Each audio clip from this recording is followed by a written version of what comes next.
కవితపై నారా లోకేష్ సంచలన వ్యాఖ్యలు చేశారు.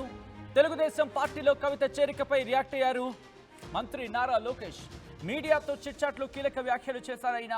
కవితను టీడీపీలో చేర్చుకోవడం అంటే జగన్ను టీడీపీలో చేర్చుకోవడం లాంటిది అంటూ చెప్పుకొచ్చారు నారా లోకేష్. కేటీఆర్ను చాలాసార్లు కలిశారన్నారు లోకేష్. కేటీఆర్ను కలిస్తే తప్పేంటి అంటూ చెప్పుకొచ్చారు ఆయన. ఇటు జూబ్లీహిల్స్ ఉప ఎన్నికపై చంద్రబాబు నిర్ణయం తీసుకుంటారంటూ సంచలన వ్యాఖ్యలు చేశారు. ఇటీవలే కవితను పార్టీ నుంచి సస్పెండ్ చేస్తుంది బీఆర్ఎస్, ముఖ్యంగా కేసీఆర్.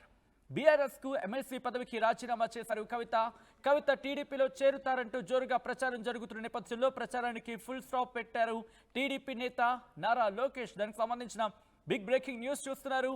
కొద్దిసేపటి క్రితం ఆయన చిట్చాట్లు ఈ వ్యాఖ్యలు చేసినట్టుగా తెలుస్తోంది. బ్రేకింగ్ న్యూస్ చూస్తున్నారు. ఇటు కవితపై నారా లోకేష్ సంచలన వ్యాఖ్యలకు సంబంధించి టీడీపీలో కవిత చేరికపై రియాక్ట్ అయ్యారు మంత్రి నారా లోకేష్. మీడియాతో చిట్చాట్ నిర్వహించారు ఆయన. ఈ చిట్చాట్లో కీలక వ్యాఖ్యలు చేశారు. కవితను టీడీపీలో చేర్చుకుంటారా అనే ప్రశ్నకు సంబంధించి ఆయన రియాక్ట్ అయ్యారు. కవితను తెలుగుదేశం పార్టీలో చేర్చుకోవడం అంటే జగన్ను తెలుగుదేశం పార్టీలో చేర్చుకోవడం లాంటిదే అంటూ కూడా చెప్పుకొచ్చారు ఆయన. కేటీఆర్ను చాలాసార్లు కలిసి అన్నారు మంత్రి నారా లోకేష్.